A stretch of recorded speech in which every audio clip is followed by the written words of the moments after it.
अब हम लोग सब राष्ट्रगान के लिए खड़े हो जाएं। गणमण अधिनायक जय हे भारत भाग्य विधाता, पंजाब सिंध गुजरात मराठा द्राविड़ उत्कल बंगा, विंध्य हिमाचल यमुना गंगा, उच्छल जलधि तरंगा। तब शुभ नामे जागे, तब शुभ आशीष मांगे, गाहे तब जय गाथा। जन गण मंगल दायक जय हे भारत भाग्य विधाता, जय हे जय हे जय हे जय जय जय जय हे। महामहिम राज्यपाल महोदय, आदरणीय निदेशक, विशिष्ट अतिथि, विभिन्न विश्वविद्यालयों के सम्मानित कुलपति, उद्योगपति, शिक्षक गण एवं यहाँ उपस्थित सभी अतिथियों का मैं कनिका प्रसाद NIT जमशेदपुर की ओर से स्वागत करती हूँ। आज हम सब यहाँ academic social responsibility in context of NEP 2020 के विषय पर ब्रेनस्टॉर्मिंग और ओरिएंटेशन कार्यक्रम के लिए एकत्रित हुए हैं। यह हमारे संस्थान के लिए एक प्रतिष्ठित अवसर है, जहां झारखंड के राज्यपाल महामहिम श्री रमेश बैस जी मुख्य अतिथि के रूप में उपस्थित हैं। NIT जमशेदपुर के निदेशक प्रोफेसर के शुक्ला से आग्रह करूंगी कि वे महामहिम राज्यपाल को शॉल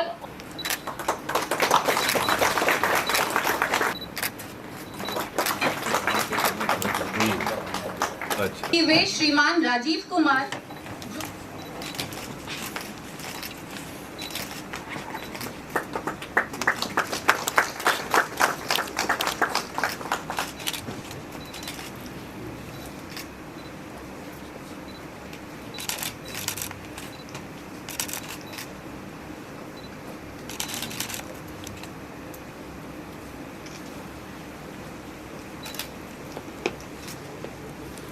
एवं उन्नत भारत अभियान के अखिल भारतीय सह संयोजक IIT के professor doctor Vivek Kumar ji, Birla institute of technology से प्रतिनिधि के रूप में आए डॉक्टर राजीव कुमार जी, CIP कांके रांची के doctor Narendra Kumar Singh ji, PD college के प्रिंसिपल डॉक्टर सुमित्रा सेन जी, अपने राय यूनिवर्सिटी के VC, उन्नत टाटा स्टील के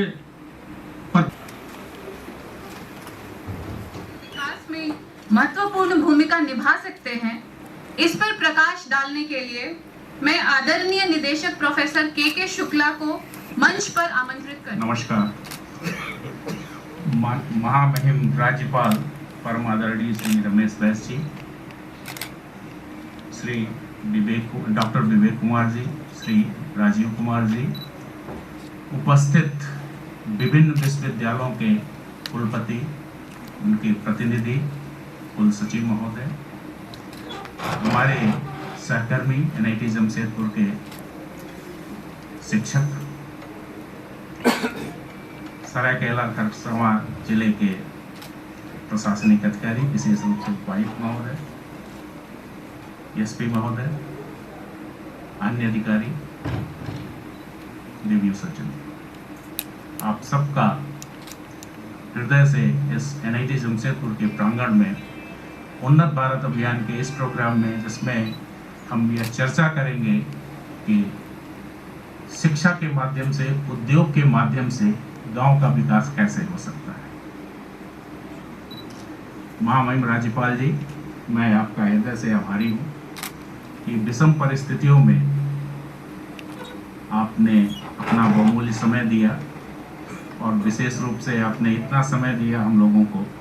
इसका मैं व्यक्तिगत रूप से और संस्थान के रूप से अपना आभार प्रकट करता हूं और आशा करता हूं कि आपके मार्गदर्शन में झारखंड के अन्य विश्वविद्यालयों के सहित NIT जमशेदपुर भी अपने प्रयास में सफल होगा। इसको हम गिलहरी प्रयास कहते हैं कि जो भी हम प्रयास कर रहे हैं जैसा रंजीत जी ने बताया कि 5 गांवों को गोद लिया उन्नत भारत अभियान के तहत, हमारा प्रयास यह है कि तकनीक के माध्यम से कैसे लोगों के जीवन को सहज बनाया जा सके और उनको स्वावलंबी बनाया जा सके। प्रधानमंत्री जी की कल्पना है, जो परिकल्पना है आत्मनिर्भर भारत की, उसमें तकनीकी विश्वविद्यालयों का या तकनीकी विद्यालयों का महत्व बहुत ज़्यादा बढ़ जाता है। और विशेष रूप से जब हम राष्ट्रीय शिक्षा नीति 2020 की बात करते हैं, जिसमें मल्टीडिसिप्लिनरी या होलिस्टिक एजुकेशन की बात कही गई है, तो हमारा दायित्व बहुत बढ़ जाता है। और महोदय NIT जमशेदपुर ने उसके अनुरूप अपने करिकुलम में विशेष रूप से कुछ परिवर्तन किया है परिचर्चा के बाद। और हमारा प्रयास यही है कि हमारे स्टूडेंट्स होलिस्टिक एजुकेशन के माध्यम से जॉब सीकर्स ना बने, जॉब प्रोवाइडर्स बने। यह तभी संभव हो सकेगा जब हम स्किल डेवलपमेंट, एंटरप्रेन्योरशिप को बढ़ावा देंगे। अपनी बात को आगे बढ़ाते हुए मैं, जब ये नई शिक्षा नीति आई, जब राष्ट्रीय शिक्षा नीति 2020 आई, तो मैं इसको एक विष्णु पुराण के एक श्लोक से जोड़ता हूँ। विष्णु पुराण के चैप्टर 1 का श्लोक में उद्धृत करता हूँ। तत्कर्मयन् बंधाय सा विद्याया विमुक्तये अनायास परम कर्म विद्या अन्य शिल्प नैपुण्य। इसमें यह कहा गया है कि कर्म क्या है? कर्म वह है जो बंधन का कारण न हो। विद्या क्या है? जो मुक्ति की साधिका हो। सो कर्म और विद्या सिर्फ जीविकोपार्जन के लिए नहीं है। इसका मूल उद्देश्य है कि हम बंधन मुक्त हो। और बंधन मुक्त तभी हो सकता है, इसमें बंधन मुक्त मोक्ष या मुक्ति की कामना नहीं है। अगर हम राष्ट्रीय शिक्षा नीति के परिप्रेक्ष्य में देखें, तो इसका मुख्य मकसद अज्ञानता, दासता, गरीबी, बेकारी, बेरोजगारी, हीनता, ये जो जितनी भावनाएं हैं, इनसे मुक्ति दिलाने का है। ये कब संभव हो सकेगा? जब हम मल्टीडिसिप्लिनरी अप्रोच को अपनाएं और सिर्फ ज्ञान कागजी न रहे, केवल डिग्री प्राप्त करने का साधन न रहे, एक नौकरी प्राप्त करने का साधन न रहे। यह तभी संभव होगा जब हम ज्ञान के साथ अपना भी जीविकोपार्जन करें और 10 अन्य को जीविकोपार्जन कराने में सक्षम हो सके। महोदय, इस विचार को ध्यान में रखते हुए NIT जमशेदपुर ने 5 गांव को गोद लिया और उन गांवों में विशेष रूप से डॉक्टर रंजीत प्रसाद और डॉक्टर राम विनय शर्मा के नेतृत्व में ये लोग उन गांवों में गए। वहाँ का एक विस्तृत डेमोग्राफिकल स्टडी किया कि वहाँ की क्या ज़रूरतें हैं, क्या विसंगतियाँ हैं और उनको हम तकनीक के माध्यम से कैसे दूर कर सकते हैं। इस दिशा में हमने कुछ प्रोजेक्ट्स भी स्किल डेवलपमेंट मिशन के तहत ये सबमिट किए थे। इसमें एक प्रोजेक्ट जिस पे यहाँ पे कुछ काम हमारे शिक्षक कर रहे हैं, वह है mapping of potential water run off harvesting sites using geospatial techniques. आज की तारीख में जियो स्पेशियल टेक्निक्स का बहुत ज़्यादा महत्व है। एक प्रकार से एक नॉन इन्वेजिव टेक्निक है कि हम ये पता कर सकते हैं कि हमारे झारखंड स्टेट में पर्टिकुलरली अगर बात करें तो जल का एक संकट है। हम ये पता कर सकते हैं कहाँ पे जल का स्रोत है और उसको कैसे हम मैप कर सकते हैं। तो वाटर कंजर्वेशन एक हमारा ये उद्देश्य है। दूसरा एक इन्होंने इस पे ये काम कर रहे हैं हमारे शिक्षक, door based safety device in case of forced entry, कि हम एक ऐसा कोई सेफ्टी डिवाइस बनाएं, अगर कोई ज़बरदस्ती घुसना चाहता है तो उसको अलार्म आ जाए या पता चल जाए। इसके अलावा अभी हमारे कुछ शिक्षक यहाँ पे हाल में बैठे हैं, डॉक्टर तुषार बनर्जी, इन्होंने इंडिजीनियस अपने लैब में डेवलप किया है जो हमारे ग्रामीण क्षेत्रों में औजार यूज करते हैं, पर्टिकुलरली वो औजार जिनका सॉइल से कांटेक्ट होता है। उसमें रस्टिंग का, कुछ भी स्टील बनाए रस्टिंग की एक संभावना रहती है, तो उसको थिन फिल्म कोटिंग के माध्यम से जो कास्ट इफेक्टिव हो और ईजिली डूएबल हो, उसको हम कैसे कर सकते हैं। मुझे बताते हुए खुशी है कि इन्होंने अपने रिसर्च के माध्यम से यहाँ पे NIT जमशेदपुर में लैबोरेटरी में ये तकनीक डेवलप कर ली है और उसका सक्सेसफुल परीक्षण भी कर लिया है। अब हम उसको टेक्नोलॉजी ट्रांसफ़र के माध्यम से कॉस्ट इफेक्टिव कैसे गांव में हम उसको यूज़ कर सकें, इस दिशा में प्रयास है हमारा। दूसरा हमारे एक शिक्षक है, उन्होंने food digester, cost effective food digester जो पोर्टेबल हो, यही लैब में डेवलप किया है। उसका कास्ट भी 10,000 या उससे कम नीचे का आ रहा है। तो जो भी हमारे फूड वेस्ट है, कैसे हम उनको खाद में परिवर्तित कर सकते हैं, इसका हम कुछ परीक्षण अपने संस्थान में करेंगे। अगर ये सफल हो गया और टेक्नोलॉजी ट्रांसफ़र हो गया, उनसे वो तकनीक हम फिर ट्रांसफ़र करेंगे लोगों को, जिससे वो खुद कर सकें, चाहे ये कोटिंग का हो या फूड डाइजेस्टर का हो। इस तरह के कुछ प्रोग्राम, एक हमारी फैकल्टी हैं डॉक्टर दुलाई हंसदा, उन्होंने बायोगैस डाइजेस्टर बनाया है और वो बायोगैस डाइजेस्टर में उन्होंने फ्लोटिंग वाल्व डिज़ाइन किया है, जिससे कि अगर गैस गोबर कम भी हो तो गैस प्रोड्यूस हो। इसको सक्सेसफुली हमने अपने कैंपस में एक प्रोफेसर के यहाँ उसको इंस्टॉल भी किया है और उनका खाना उसी पे बनता है। उसको हम ये कोशिश करेंगे कि और सिंपल कर लें और गांव में कैसे दे सकते हैं। इस तरह से कुछ कार्यक्रम हमारे उन्नत भारत अभियान के तहत गांव में सिरेमिक सोसाइटी ऑफ इंडिया के अंतर्गत इसी हाल में साल भर पहले कुछ लोगों को सिरेमिक के मॉडल्स या खिलौने बनाने की प्रशिक्षण दिया गया है। आगे हम और कोशिश करेंगे। हमारा महोदय ये प्रयास है कि हम जो भी अपना छोटा मोटा प्रयास कर सकते हैं। अभी कोरोना के कारण कुछ कार्य हम नहीं कर पाए, जो हमारे उन्नत भारत अभियान के तहत था तकनीक को गांव तक ले जाना, उसमें स्किल डेवलपमेंट के माध्यम से हमारा एक ये प्रोग्राम है कि हम गांव के यूथ को ले आएँ, उनको यहाँ अपने लैबोरेटरी में डिफरेंट मशीन्स पे उनको ट्रेनिंग दें फ्री ऑफ कास्ट, और जिससे वो इतना ट्रेंड हो जाएं आके अपना कुछ स्वरोजगार कर सके, चाहे वो CNC मशीन की हो या EDM की हो या लेथ मशीन पे हो। हमारे पास ये सुविधाएं हैं, हम उनको अपने स्किल मैन पावर के तरफ उनको भी स्किल कर सकते हैं। साथ ही हमारा ये प्रयास है, कोरोना में हम शुरू नहीं कर पाए, कि आसपास के जो बच्चे हैं, जो एस्पिरेंट्स हैं, उनमें प्रतिभा है, गांव में प्रतिभा है, बच्चों में प्रतिभा है, लेकिन शायद भाषा के माध्यम से, भाषा के कारण वो उतना आगे नहीं आ पा रहे हैं और कहीं न कहीं जो उनका बंधन है, कहीं न कहीं हीन भावना है, उसको उनसे ऊपर करना है। तो हम अपने छात्रों के माध्यम से, हमारे छात्र यहाँ पे ये कार्यक्रम चला भी रहे हैं, उनको शाम को इवनिंग इसी प्रांगण में, ये हमारा जो लेक्चर हॉल कॉम्प्लेक्स है, उनको फ्री कोचिंग उनको देने का ये भी प्रयास है। और अगर कोरोना सब ठीक रहा, ईश्वर की कृपा से सब ठीक रहा, तो हम अगस्त के महीने से इसको यहाँ पे शुरू करेंगे। तो हमारा बेसिक उद्देश्य राष्ट्रीय शिक्षा नीति के तहत न कि अपने छात्रों को स्किलफुल करना, वो खुद को अपना जीविकोपार्जन करें और दूसरे को दें, साथ ही साथ हम क्या आसपास के लोगों के लिए कर सकते हैं। जैसा रंजीत जी ने कहा कि एकेडमिक सोशल रिस्पॉन्सिबिलिटी, क्योंकि हम जो कुछ भी हैं समाज ने हमको दिया है और हमारी सैलरी भी टैक्स पेयर से आती है, तो ये सही समय है कि हम समाज को वापस करें।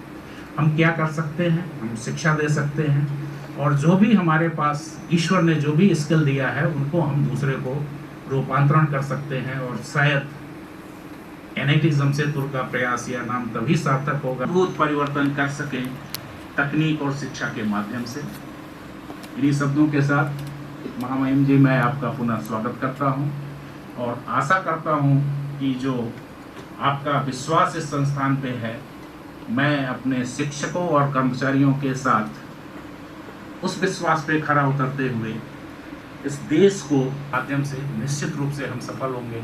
पुनः आप सभी लोगों का धन्यवाद। नमस्कार।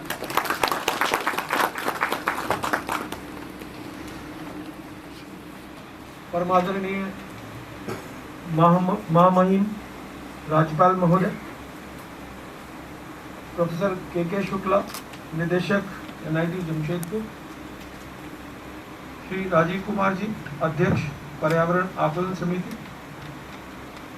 प्रोफेसर रंजीत प्रसाद, कोऑर्डिनेटर उन्नत भारत अभियान, NIT जमशेदपुर, प्रोफेसर सविता सेंगर, अध्यक्ष शिक्षा संस्कृति उत्थान न्यास झारखंड, एवं सभागार में उपस्थित कई विश्वविद्यालयों के vice chancellor, registrar, financial officers, NIT Jamshedpur के सभी शिक्षक बंधु, प्रशासनिक अधिकारी और इस क्षेत्र की, क्योंकि ये क्षेत्र उद्योगों से बड़े उद्योग इस क्षेत्र में हैं, तो ऐसे सभी उद्योगों के प्रतिनिधि, छात्र और अन्य सभी बंधु, मैं NCI जो उन्नत भारत अभियान का जो नेशनल कोऑर्डिनेटिंग इंस्टीट्यूशन है IIT दिल्ली, मैं IIT दिल्ली की तरफ से, NCI की तरफ से आप सभी लोगों का इस academic social responsibility in context with NEP 2020 इसी कार्यशाला में आप सभी लोगों का स्वागत है। वर्ष 2014 हम लोग IIT दिल्ली में एक ब्रेनस्टॉर्मिंग सेशन में बैठे थे। देश की ऐसी सामाजिक संस्थाएं जो निरंतर लगभग 100 वर्षों से समाज के बीच में काम करती रही हैं, और मुझे गर्व है कि आज हम जब झारखंड में वहाँ कैसे उपयोगी हो सकता है, तो इस तरह से ये हम लोगों ने उन्नत भारत अभियान की का इम्प्लीमेंटेशन इस तरह से चल रहा है। वर्तमान में लगभग 3200 प्लस इंस्टीट्यूशंस हमारे नेटवर्क में हैं। 16,000 प्लस गांव हम लोगों के साथ मिलकर काम कर रहे हैं। पूरे देश भर में इसको सुचारू रूप से चला पाए, इसलिए हमने लगभग 45 रीजनल कोऑर्डिनेटिंग इंस्टीट्यूशंस बनाए हैं, जिसमें कि NIT जमशेदपुर एक है। और रीजनल कोऑर्डिनेटिंग इंस्टीट्यूशंस का लगभग वही रोल है जो कि NCI का रोल पूरे देश के लिए है, रीजनल कोऑर्डिनेटिंग इंस्टीट्यूशंस का अपने, और उसके बाद PI। नॉलेज शेयरिंग का एक हम लोगों ने पूरा एक रचना की है। हमारे पास 13 विषयों को लेकर सब्जेक्ट एक्सपर्ट ग्रुप है, क्योंकि ये ध्यान में आया कि जब हम लोग लोगों से बातचीत करते हैं तो लोगों की अपेक्षा है, क्योंकि हम शिक्षण संस्थान है, तो कई बार लोगों की अपेक्षा होती है। बहुत सारे सॉल्यूशंस लोग अपने आप कर लेते हैं, लेकिन बहुत सारे समस्याएं, बहुत सारे चैलेंजेस हैं जिनके सॉल्यूशंस के लिए लोग हमसे अपेक्षा रखते हैं। कई बार हम लोगों की भी एक संस्थान की अपनी लिमिटेशंस हो सकती है, तो ये हम लोगों ने ध्यान में रखते हुए पूरे देश भर में 13 विषयों को लेकर, अभी 2 विषय और बढ़ाए गए हैं उसमें, तो लगभग 15 विषय को लेकर ये सब्जेक्ट एक्सपर्ट ग्रुप बने। उदाहरण के लिए वाटर रिसोर्सेज एक सब्जेक्ट एक्सपर्ट ग्रुप है, जिसका कोऑर्डिनेटर IIT खड़गपुर है, लेकिन इसमें देश भर के एक्सपर्ट्स का रिप्रेजेंटेशन है। और वो इसलिए क्योंकि पूरे देश में जो सॉल्यूशंस होंगे उनमें एक रूपता संभव नहीं है, क्योंकि पूरे देश का जियोलॉजी अलग है, ज्योग्राफी अलग है, एग्रोक्लाइमेटिक कंडीशंस अलग हैं, तो हर क्षेत्र से एक ना एक एक्सपर्ट उस समिति में रहे, ऐसी कल्पना है। छोटे छोटे प्रोजेक्ट्स, कई बार होता है कि हमारे स्टूडेंट्स, हमारे छात्र आते हैं कि एक छोटा सॉल्यूशन, यदि मुझे कुछ टोकन अमाउंट मिले तो मैं किसी एक छोटे प्रोजेक्ट पे काम कर सकता हूँ। जैसा कि प्रोफेसर ने कहा कि जीवन को बेहतर बनाने के लिए, और ऐसे बहुत सारे आइडियाज़ हमारे स्टूडेंट्स के पास आते हैं। उनके पास प्रूफ ऑफ कंसेप्ट होते हैं उनके पास, लेकिन उनको इम्प्लीमेंट करने के लिए कोई सपोर्ट चाहिए।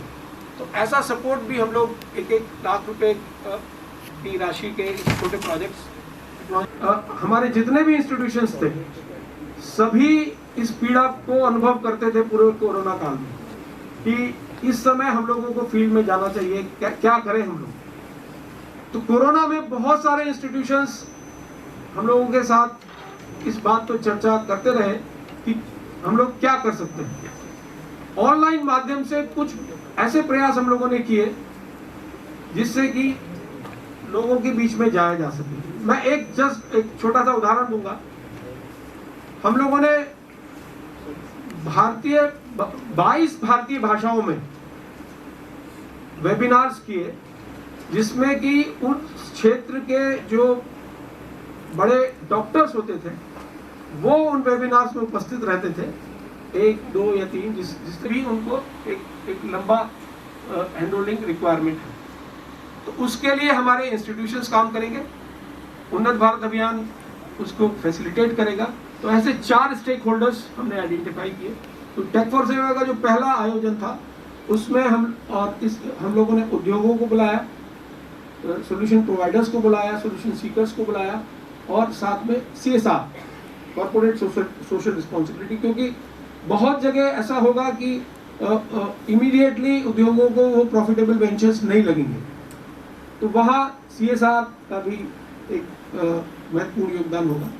और इसको अभी हम लोगों ने एक स्वास्थ्य के विषय को लेकर PGI चंडीगढ़ के साथ स्पेसिफिकली फॉर हेल्थ एक और टेक फॉर सेवा किया था। बीच में चूंकि कोरोना का समय रहा, नहीं कर पाए।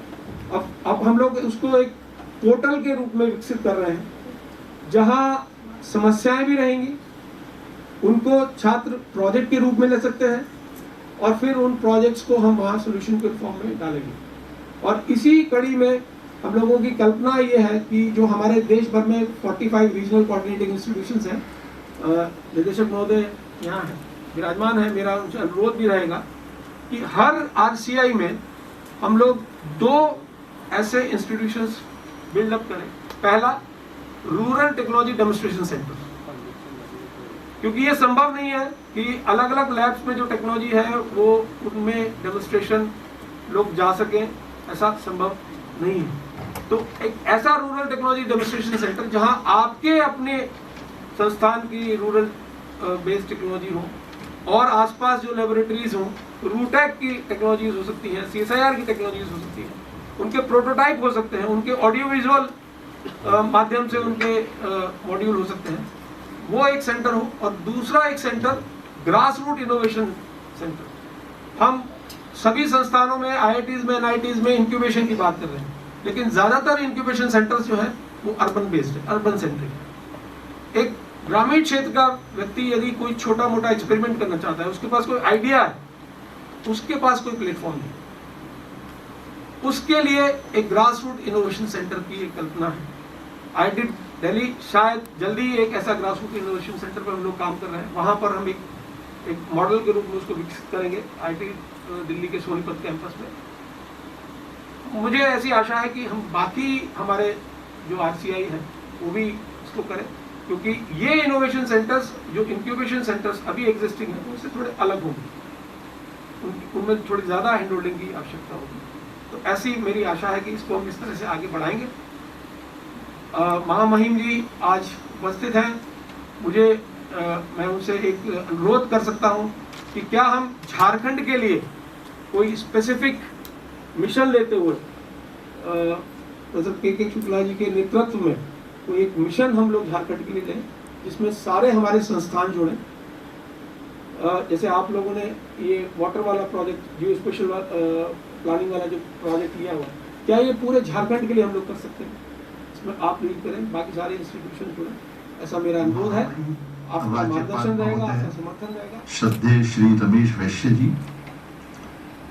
प्रोफेसर विवेक कुमार जी, प्रोफेसर के शुक्ला जी, प्रोफेसर सविता सेंगर जी, डॉक्टर रंजीत प्रसाद जी, यहाँ उपस्थित विभिन्न विश्वविद्यालयों के कुलपति महोदय, रजिस्ट्रार्स, फाइनेंस ऑफिसर्स, विभिन्न इंडस्ट्रीज के आए हुए प्रतिनिधि, प्रिंट एवं इलेक्ट्रॉनिक मीडिया के बंधु, देवियों और सज्जनों, सबसे पहले तो मैं NIT जमशेदपुर के डायरेक्टर महोदय और डॉक्टर रंजीत प्रसाद जी का हृदय से आभार व्यक्त करता हूं कि उन्होंने मुझे आमंत्रित किया और अपनी कुछ बातें, जो मेरे कुछ रैंडम थॉट्स हैं, जिनको हम कुछ इम्प्लीमेंट करने की कोशिश कर रहे हैं, उसको आप सभी से शेयर करने का मौका दिया। अपनी बात शुरू करने से पहले जब मैं झारखंड के बारे में सोचता हूँ, झारखंड वो स्टेट है कि शायद हिंदुस्तान में सबसे पहले इंडस्ट्रियलाइजेशन यहाँ चालू हुआ। मैं टाटा ग्रुप का एक चीज देख रहा था, मुझे उनकी जमशेद जी की टाटा की भाई पूरी लाइन तो याद नहीं, लेकिन एक इस तरह की लाइन थी, whatever we get from the society we should return much more than what we get from the society. तो जहाँ एक ऐसे इंडस्ट्रियलिस्ट ने, ऐसे विजनरी ने अपनी इंडस्ट्री चालू की, जहाँ सैकड़ों साल से माइनिंग हो रही है, यानी एक बहुत बड़ा इंडस्ट्रियल बेस है, जहाँ आपके NIT जमशेदपुर, XLRI जमशेदपुर, आपके इस तरीके के कई प्रेस्टीजियस इंस्टीट्यूशंस हैं जिनको बारे में हम नाम सुनते आ रहे हैं, हमेशा दूर दूर तक भी सुनते हैं। एक साइड का फैक्ट ये है, इतने स्ट्रॉन्ग यहाँ के मिनरल और इंडस्ट्रियल रिसोर्सेज हैं। लेकिन एक दूसरा फैक्ट ये भी है कि जब ह्यूमन क्वालिटी इंडेक्स की बात की जाती है तो आउट ऑफ 36 स्टेट्स और यूनियन टेरिटरीज में झारखंड का नंबर 34 है। और ये ह्यूमन जो क्वालिटी इंडेक्स है, ये आपके हेल्थ, एजुकेशन और पर यहाँ के जो बुद्धिजीवी हैं, यहाँ के जो प्रशासनिक अधिकारी हैं, पॉलिटिशियंस हैं, उनके लिए एक सोचने का विषय तो बनता है कि आखिरकार ऐसा क्यों है।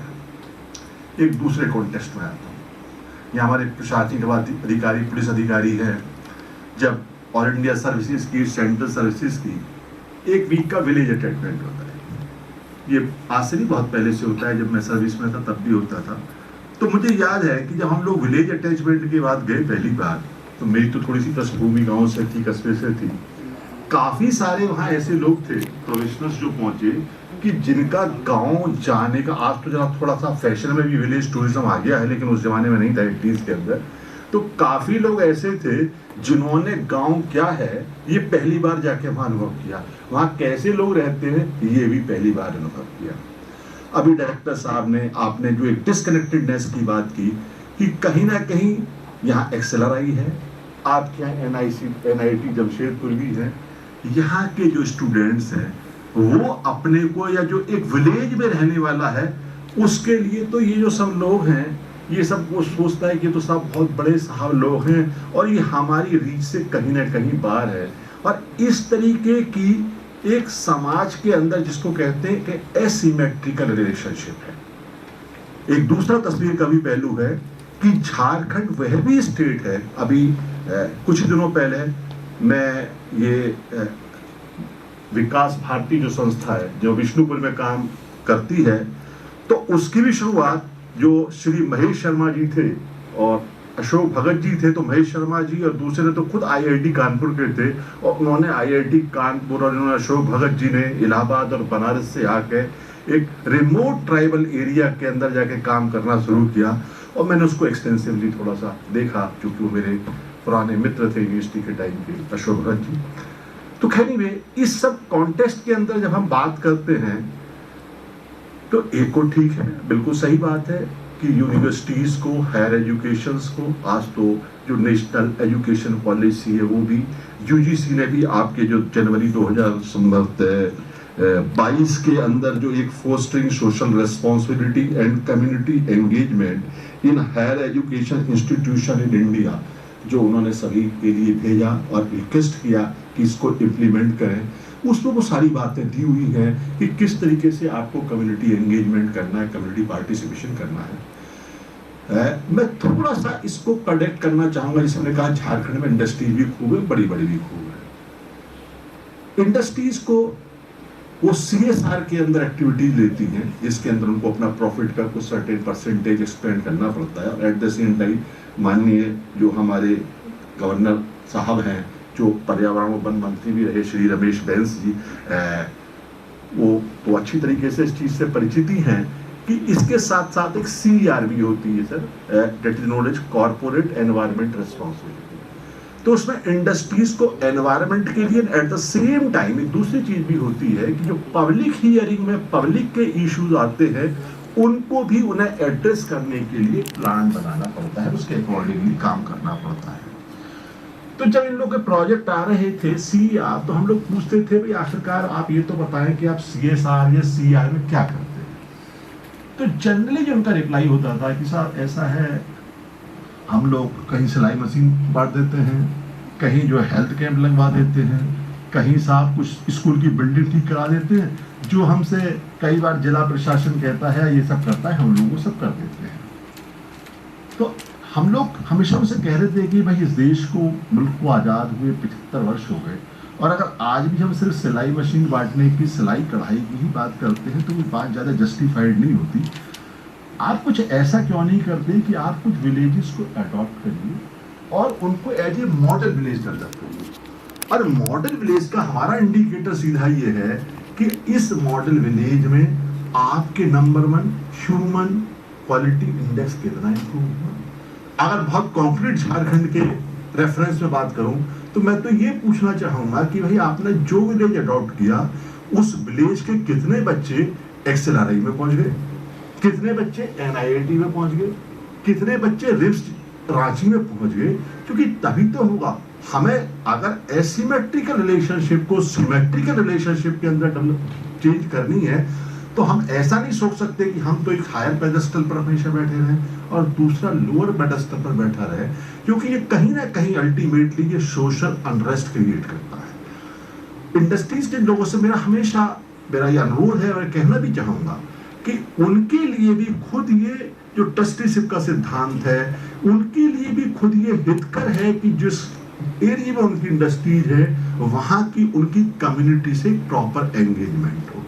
अदरवाइज क्या होगा, वो उनका एक एंटागोनिज्म डेवलप होगा। इस रेफरेंस में अब एजुकेशनल इंस्टीट्यूशंस की भूमिका आती है। एजुकेशनल इंस्टीट्यूशन क्या कर सकते हैं, जैसे आपने बताया कि उन्होंने कुछ विलेज अडॉप्ट किया, या अदरवाइज आप कह सकते हैं कि विलेज ने इंडस्ट्री को इंस्टीट्यूट को अडॉप्ट किया। मैं तो कहूंगा कि हर यूनिवर्सिटी या जैसे NIIT है, NIT है, IIT है, इनकी एक एक डिपार्टमेंट एक विलेज को उन्होंने अडॉप्ट कर लिया, दूसरे ने दूसरे को कर लिया, depending upon the number of students and teachers वहां कितने हैं। और वो केवल एक जिसको कहते हैं ना विलेज टूरिज्म टाइप की चीज ना रहे, कुछ ऐसा हो कि उनके लिए कंपलसरी हो कि कम से कम साल में वो एक वीक उस विलेज में जाके रहें, ताकि वो सिचुएशन ना आए कि जब वो हायर सर्विसेज में सिलेक्ट हो तो उनके लिए विलेज में जाने का पहला अनुभव हो। साथ ही साथ कम से कम सप्ताह में या 15 दिन में एक दिन वो उस विलेज के अंदर जाएं, उस विलेज की प्रॉपर स्टडी करें, वहां के लोगों की भावनाओं के साथ अपने को जोड़ें और उसके आधार पर वहां की क्या प्रॉब्लम्स हैं, क्या उनके सॉल्यूशंस हो सकते हैं, उन चीज को लेकर आए। और इस चीज के लिए कुछ क्रेडिट तय हो। क्रेडिट हालांकि जो सर्कुलर है उसमें उन्होंने 2 क्रेडिट्स की बात की है, लेकिन मेरे विचार से शायद 2 क्रेडिट्स काफी कम है। अगेन हमको इसको ज्यादा एम्फेसिस देना पड़ेगा कि भाई ये चीज लोग रियली में उसके लिए बहुत ज्यादा इंटरेस्टेड हो और इस तरीके का एक काम हो। और साथ ही साथ अब गांव में गवर्नमेंट की बहुत सारी स्कीम होती है, सेंट्रल गवर्नमेंट की भी होती है, स्टेट गवर्नमेंट की भी होती है, डेवलपमेंटल स्कीम्स, काफी फंड उनसे आता है। उन फंड्स का प्रॉपर यूटिलाइजेशन हो, उन फंड्स के प्रॉपर यूटिलाइजेशन में वो एक सहभागिता अपनाएं, गांव वालों के साथ एक पूरी तरीके से कनेक्टेड हो। और जहां गैप है उस गैप के लिए जो आपके झारखंड में तो बहुत बड़ी बड़ी इंडस्ट्रीज हैं, they are doing a lot of social responsibility के वर्क इस तरीके करते हैं। अगर उस तरीके की चीज है तो इंडस्ट्रियलिस्ट भी वहां निश्चित रूप से मेरा विश्वास है कि वो आगे आएंगे। और हमारे महामहिम राज्यपाल महोदय जिनका इतना विशद एक्सपीरियंस है, उनके रहते हुए ऐसा नहीं हो सकता कि यहाँ के जो झारखंड के जो इंडस्ट्रियलिस्ट हैं वो आगे बढ़ के उन गाँव में काम करने की ना कोशिश करें। तो ये सब जब सारे के सारे काम होंगे तो मुझे लगता है कि जो हम उन्नत भारत अभियान है उसको निश्चित रूप से सक्सेसफुल होगा। मुझे स्टूडेंट लाइफ की जस्ट एक चीज घटना याद है। सभी लोग जानते हैं अटल जी तो बहुत ही बढ़िया स्पीकर थे, तो स्टूडेंट लाइफ में हम लोग भी अगर आते थे तो उनका सुनने चले जाते थे। तो मुझे इस टाइम उनका एक सेंटेंस अभी भी याद है। उन्होंने बोला कि देखो भाई, उन्होंने अपने लहजे में जिस तरह बोलते थे कि अगर आप दिल्ली को पेरिस जब तक नहीं बना सकते जब तक आप हिंदुस्तान को फ्रांस न बना दें। वो मॉडल टाउन में मुझे अभी ध्यान है, दिल्ली के अंदर उनकी स्पीच थी। तो डेफिनेटली केवल जमशेदपुर या दिल्ली या बॉम्बे से हिंदुस्तान नहीं बनता जब तक यहाँ के जो रिमोट विलेजेस हैं वो भी प्रॉपरली डेवलप नहीं होंगे, तब तक शायद हम कोई भी सुखी नहीं रह सकते और सोसाइटी ऑल राउंड डेवलप नहीं कर सकती। एक अनुरोध मैं यहाँ और करना चाहूँगा, यद्यपि कुछ हमारे एक दो पूर्व वक्ताओं ने उसका उल्लेख किया, जैसे यूनिवर्सिटीज के अंदर, इंस्टीट्यूशंस के अंदर डीन स्टूडेंट वेलफेयर होते हैं, इसके अलावा कुछ 3-3, 4-4 सब्जेक्ट्स के डीन होते हैं। ऐसी मेरे विचार से मेरा अनुरोध है कि अगर ऐसा हो सके तो शायद ज़्यादा अच्छा होगा कि हम लोग डीन एकेडमिक सोशल रिस्पॉन्सिबिलिटी या जो भी उसका नाम देना चाहें वो बनाएं, और उनके साथ ऐसा हो कि वो उस चीज़ को ऑर्गेनाइज करें विलेज से कनेक्टेडनेस, वो उस चीज़ को ऑर्गेनाइज करें इंडस्ट्रीज से कनेक्टेडनेस, और एक होलिस्टिक अप्रोच के अंदर जिससे कि उस यूनिवर्सिटी या इंस्टीट्यूट्स का हर स्टूडेंट, हर टीचर किसी ना किसी रूप में इस एक्टिविटी के अंदर जुड़े। इसके लिए एक थोड़ा सा अगर एक टीम एकेडमिक सोशल रिस्पॉन्सिबिलिटी का एक इंस्टीट्यूशन बनाएं और एक उसको स्ट्रेंथन करें, तो मेरे विचार से निश्चित रूप से झारखंड 34वीं पोजीशन से शायद बहुत जल्दी आपके नेतृत्व में 4th पोजीशन पे आ जाए, ऐसी मेरी आशा है। इन्हीं शब्दों के साथ मैं अपनी बात समाप्त करता हूँ। धन्यवाद। जय हिंद, जय भारत। राज्यपाल महोदय से अनुरोध करती हूँ कि वे हमें अपने विचारों से अनुग्रहित करें। एवं शिक्षा संस्कृति उत्थान न्यास द्वारा उन्नत भारत अभियान के अंतर्गत राष्ट्रीय शिक्षा नीति 2020 के संदर्भ में एकेडमिक सोशल रिस्पॉन्सिबिलिटी विषय पर आयोजित कार्यक्रम में उपस्थित प्रोफेसर के शुक्ला जी, निर्देशक NIT जमशेदपुर, श्री राजीव कुमार, अध्यक्ष पर्यावरण आकलन समिति, प्रोफेसर विवेक कुमार जी, राष्ट्रीय सह संयोजक उन्नत भारत अभियान IIT दिल्ली, डॉक्टर सविता सेंगर जी, अध्यक्ष शिक्षा संस्कृति उत्थान समिति, डॉक्टर रंजित प्रसाद, संयोजक उन्नत भारत अभियान NIT जमशेदपुर, उपायुक्त श्री अरवा राजकमल जी, पुलिस अधीक्षक आनंद प्रकाश जी, उपस्थित सभी शिक्षाविद, उद्योगपति एवं शिक्षा संस्कृति उत्थान न्यास से जुड़े सदस्यगण तथा प्रेस व मीडिया के साथियों, आज जिस विषय पर हमको चर्चा करनी है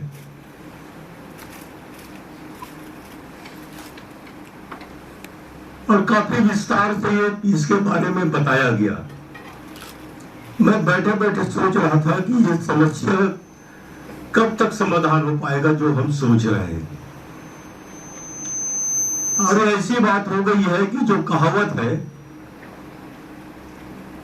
ये अंडा पहले आया या मुर्गी,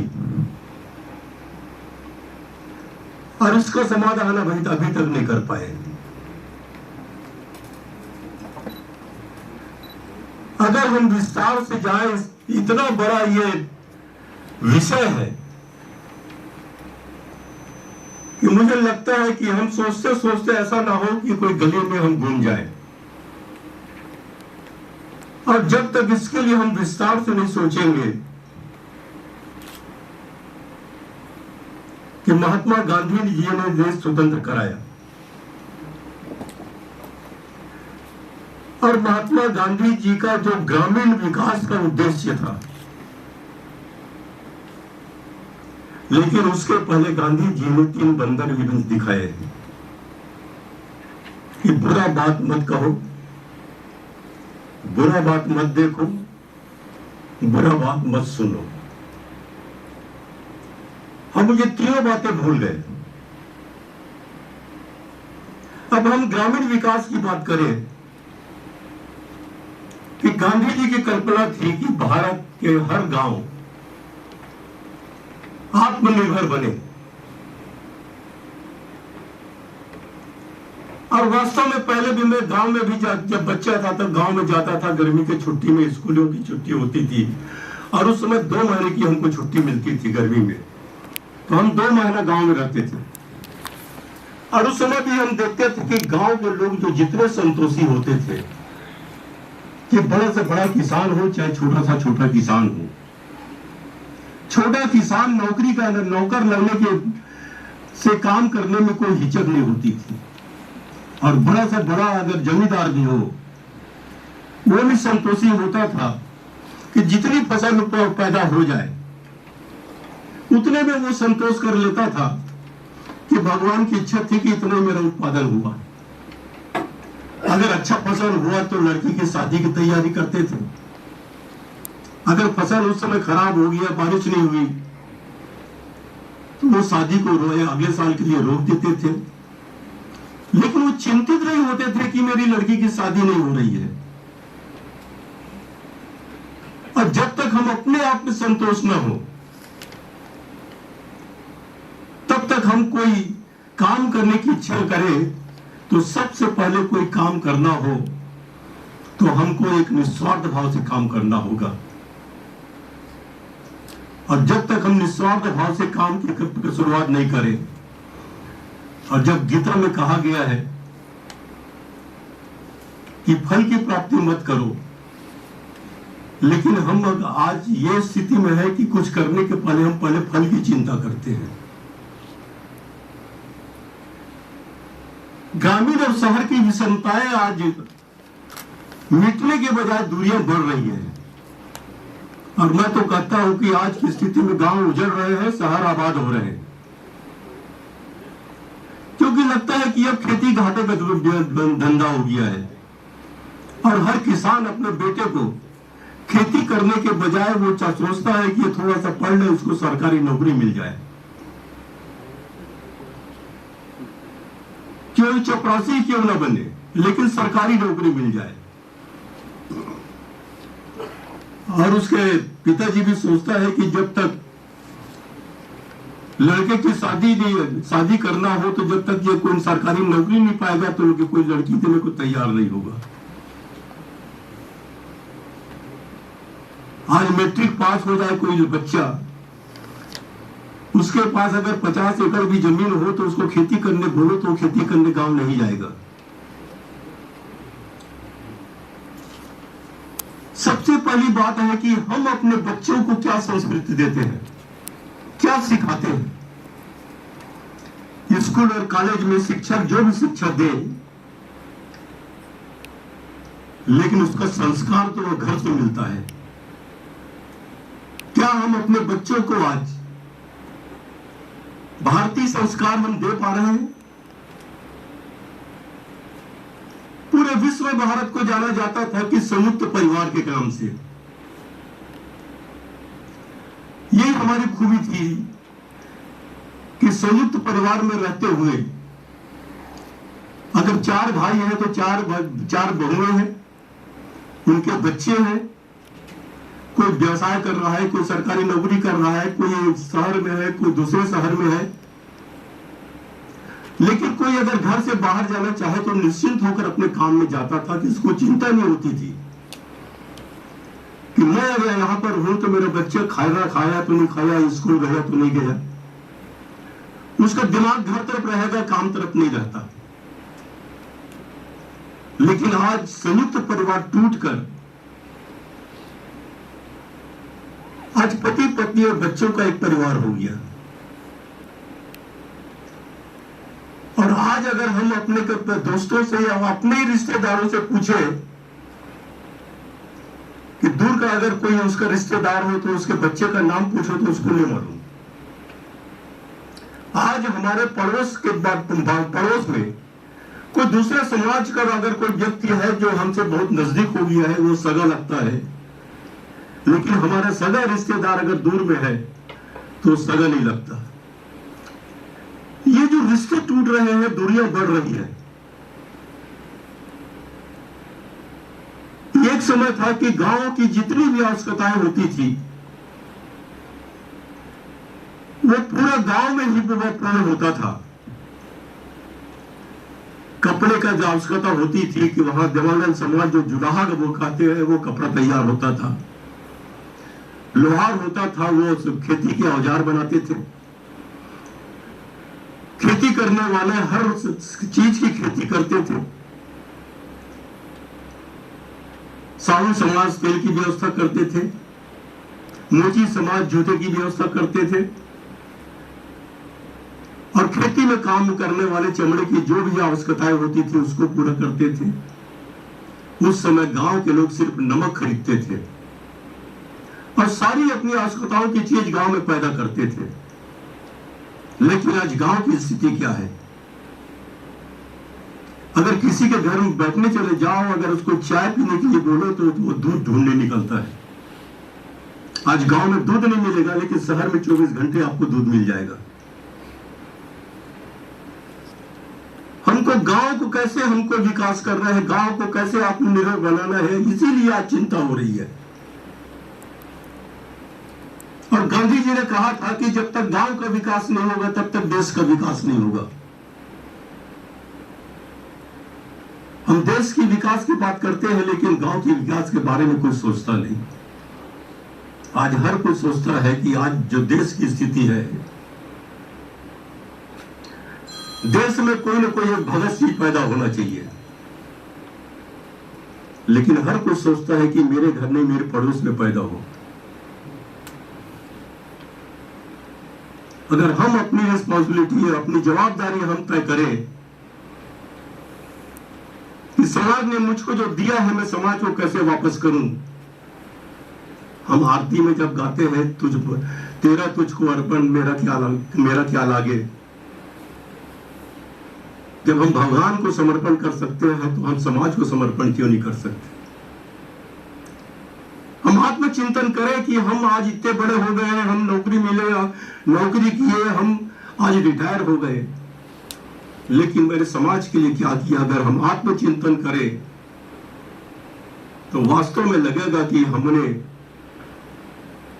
जो माँ बाप ने हमको पैदा किया, जो समाज ने हमको बड़ा किया, जो समाज ने हमको सम्मान दिया, आज हम उसके प्रति क्या किए, इसकी चिंता हमको नहीं रहा। अगर आज भी हम देखें कि कई गांवों में स्कूल है लेकिन शिक्षक नहीं है, अस्पताल है लेकिन डॉक्टर नहीं है, डॉक्टर है तो दवाई नहीं है। आज कई गांव ऐसे भी हैं जहां पर चलने के लिए सड़क नहीं है। अगर किसी महिला की डिलीवरी हो जाए तो उसको खाट में उठाकर लाना पड़ता है, एम्बुलेंस गांव में नहीं पहुंच पाती। आज जब यह हमारी स्थिति है, आज की तारीख में दुनिया दूसरे ग्रह में बसने की तैयारी कर रहा है, लेकिन आज हम अपने गांव में पैदल नहीं जा पा रहे हैं। यह विषमता जब तक दूर नहीं होगी, अभी जितने भी यहाँ के संस्थान उन्नत भारत के अभियान में जुड़े हुए हैं, मैं उनसे सिर्फ यही कहना चाहूंगा कि ये जो 5 गांव गोद लेने की बात है,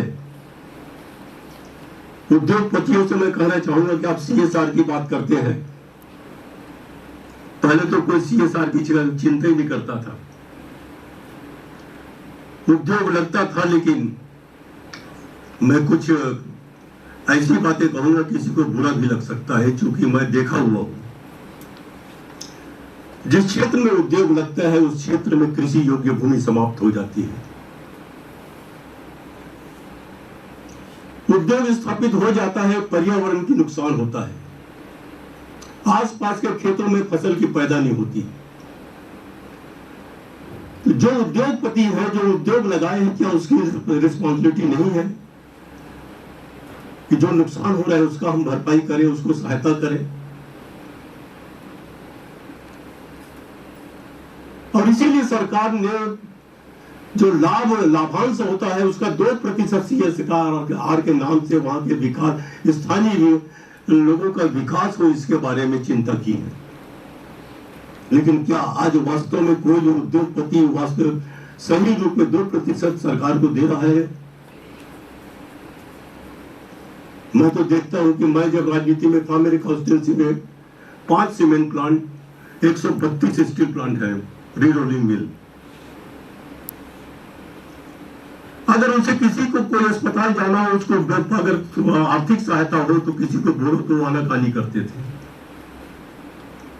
5 सीमेंट प्लांट है जो नामी है जो देश की, उनसे CSR की बात करो कि साहब हम तो कर रहे हैं, तालाब में 2 सीढ़ी बना दिए, 2 सीढ़ी बनाने में जितना खर्च आया होगा उससे ज्यादा वो अपना बोर्ड बनवाता था कि हमने CSR के माध्यम से इस गांव में फलाना का विकास किया। कोई सिलाई मशीन बांट रहा है, कोई आई कैंप लगा रहा है, तो क्या इतना बड़ा उद्योग का सिर्फ इतना ही पैसा है कि एक आई कैंप लगा दे, 4 सिलाई की मशीन बांट दे, 2 सीढ़ी बना दे? मैं जब तक राजनीति था मैंने अपने कॉन्स्टिट्यूंसी के जितने भी उद्योगपति थे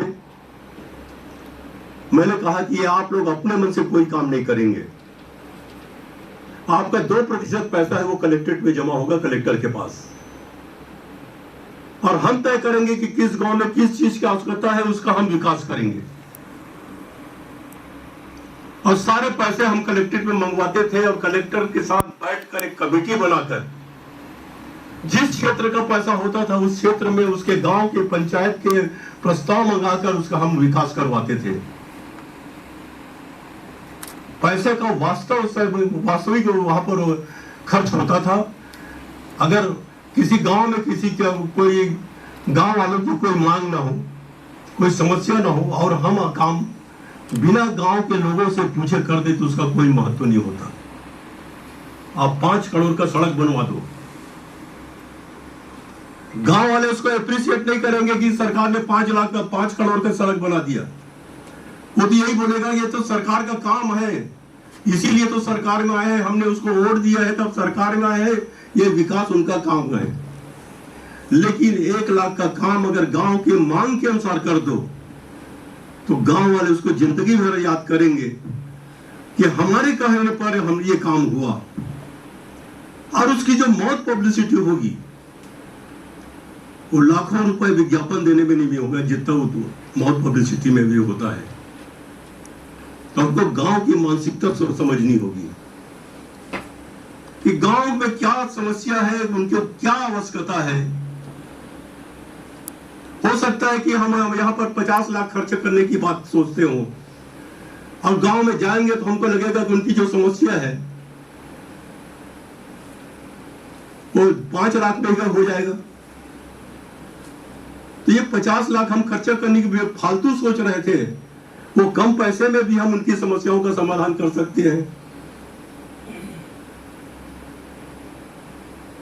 तो गांव की समस्याओं को समझने के लिए हमको गांव में जाना पड़ेगा। लेकिन आज शिक्षा की स्थिति, कल हमने राष्ट्रीय शिक्षा नीति 2020 के ऊपर कल भी चर्चा किया था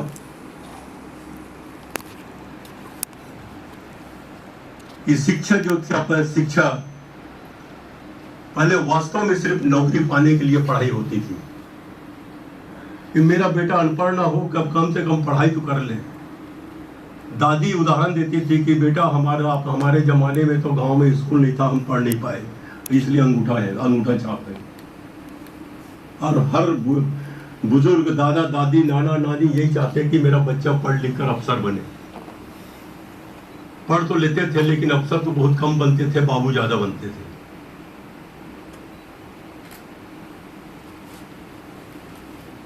और शिक्षा में भी जो फर्क है कि आज स्कूल में बिना शिक्षक का कोई क्लास चले तो उस क्लास के बच्चों का क्या हाल होगा। और मैं जब आंकड़ा देखता हूं तो मुझे आश्चर्य होता है कि स्कूल की बात छोड़ दो, कॉलेज जब मैं यहां पर आया और मैंने सारे विश्वविद्यालय के कुलपतियों की बैठक लिया और जो तथ्य मेरे सामने आए तो मुझे आश्चर्य हुआ कि 30% स्टाफ में यूनिवर्सिटी और कॉलेज चल रहे हैं। 42 कॉलेज में प्रिंसिपल नहीं है। अब ये हायर एजुकेशन का अगर ये हाल है तो प्राइमरी और मिडिल स्कूल का क्या होगा। जब हम कहते हैं कि अगर नींव मजबूत नहीं होगा तो भवन मजबूत नहीं बन सकता। अगर प्राइमरी स्कूल के 5वीं का बच्चा अपना नाम लिखना ना जाने और उससे हम उम्मीद करें कि ये अफसर बने,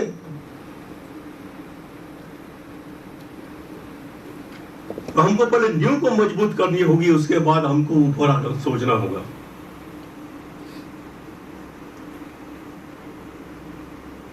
कल मैंने कहा था कि ये जो जहां पर भारत अपने देश में शिक्षा नीति जो बनाया गया था, लॉर्ड मेकाले ने बनाया था, और मुझे अच्छी तरह याद है कि देश स्वतंत्र होने के कगार पर था।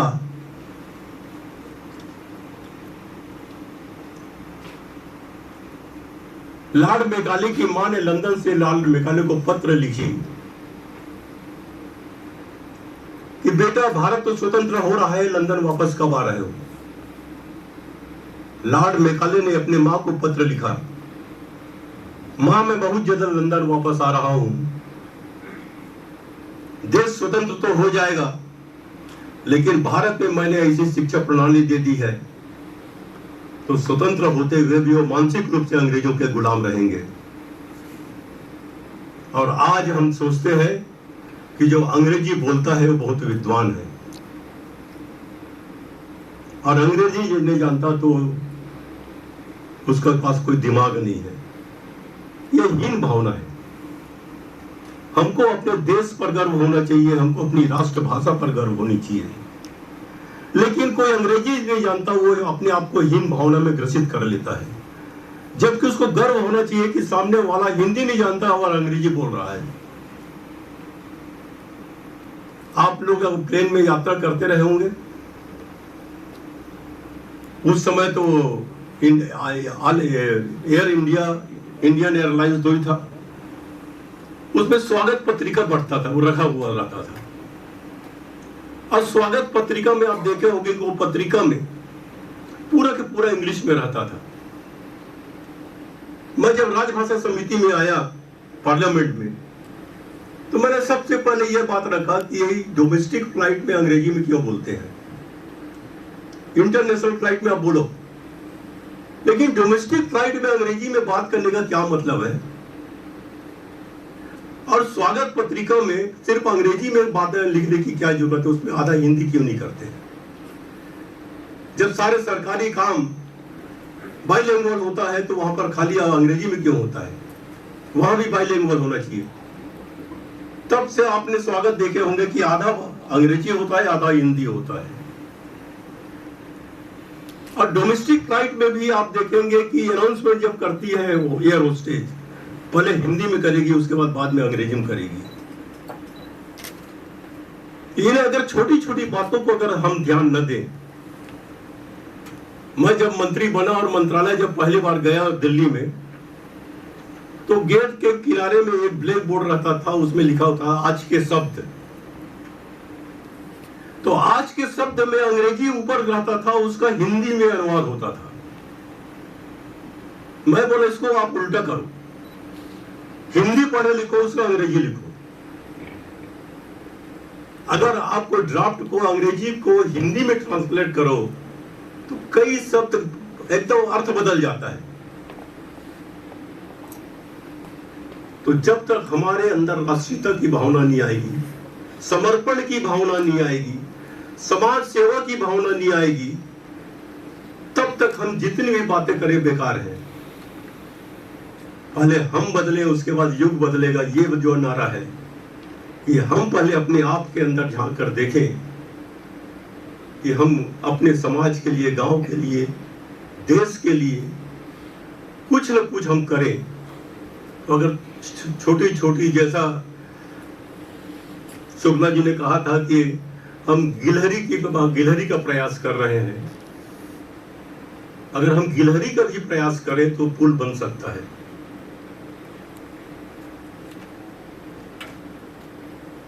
बोलने का तो बहुत विस्तार से है, लेकिन आज के जो सब विषय है, मैं उद्योगपतियों से भी कहना चाहूंगा कि अब जहां पर उद्योग लगे हैं वहां पर जितने भी है विकास के काम होते हैं आपस का, आसपास के गांव में, गंभीरतापूर्वक इस पर विचार करके, आप ये मत सोचो कि ये गांव का ये हम कोई किसी के ऊपर एहसान कर रहे हैं। ये समझकर काम करिए कि हम देश के विकास में सहयोगी बन रहे हैं। अगर ये भावना से आप काम करेंगे तो न आपके कारखानों के में कभी गेट में आंदोलन होगा, न कभी नारेबाजी होगी, और आप स्वतंत्र रूप से आप अपना उद्योग भी चला सकते हैं, व्यवसाय भी चला सकते हैं। यहाँ छत्तीस अपने झारखंड के जनता बहुत भोले भाले हैं, इनको प्यार चाहिए और कुछ नहीं चाहिए। और मैं सोचता हूं कि मैं जब भी जितना भी अकेले में जब बैठता हूं तो मैं यही चिंतन करता हूं कि झारखंड राज्य इतना अच्छा राज्य है कि बहुत कम लोगों को मालूम होगा कि जब पृथ्वी का जन्म हुआ समुद्र से पहले झारखंड ही निकला है। अभी वैज्ञानिकों ने रिसर्च करके मैंने पढ़ा वो कि पृथ्वी का जब ये पैदा हुआ पृथ्वी, समुद्र से जब कोई चीज बाहर निकला तो झारखंड का जो हिस्सा है वो पृथ्वी बाहर आया। इतना पुराना यहाँ साहबगंज में आप देखो कि फासिल्स है। फासिल्स कोई 1-2 साल में नहीं बनता, 1000 साल में नहीं बनता, करोड़ों लाखों साल में वो फासिल्स तैयार होता है। और रिसर्च में पाया गया है कि साहिबगंज का फासिल्स डायनासोर समय का है। आप कल्पना करिए कि डायनासोर कितने करोड़ साल पहले के हैं। ऐसे पृथ्वी में हम जमीन में हम रह रहे हैं। आजादी की लड़ाई के लिए भी हम अगर सोचें कि अंग्रेजों के साथ बहुत पहले से यह झारखंड के लोग युद्ध किए हैं। ऐसे कर्म भूमि को हम प्रणाम करते हैं। और आप सभी से मैं निवेदन करना चाहूंगा कि मेरे एक कोई काम करने से कोई नहीं होता, सरकार का कार्य अकेला कोई नहीं कर सकता। आओ हम सब मिलकर झारखंड की विकास में सहयोग करें। राज्यपाल महोदय के मार्गदर्शन के लिए उनका अनेकानेक धन्यवाद। कार्यक्रम के समापन पर मैं डॉक्टर सब्यसाची विश्वास को धन्यवाद ज्ञापन के लिए आमंत्रित Thanks to organizing committee give the opportunity to deliver the vote of thanks. I would like to extend my heartful thanks to all the dignitaries for giving their valuable time and make the program a great success. In this inaugural session, mainly focus on the importance of the social welfare activities in the academia in the path of NPA 2020. Further discuss here the step taken by the NIT Jamshedpur for adopting the 5 villages under the Unnat Bharat Abhiyan. Honorable Governor Sir Sri Ramesh Vyasji shared his view and given the valuable suggestion for betterment of our society through the Unnat Bharat Abhiyan program. I am thankful for his kind guidance. I would like to thanks to Professor K.K. Shukla Sir, Director NIT Jamshedpur, for letting us know about the step taken by the NIT Jamshedpur under members, all the UV members, for their wholehearted support, dedication and involved towards the particular event. Without their support, it is not possible to organizing such a big event. I would like to thanks the press and media for covering the particular event. And at the end, I would like to extend my thanks to all the people who are directly or indirectly involved to make the program great success. Thank you all. It's a request to all, please raise for the national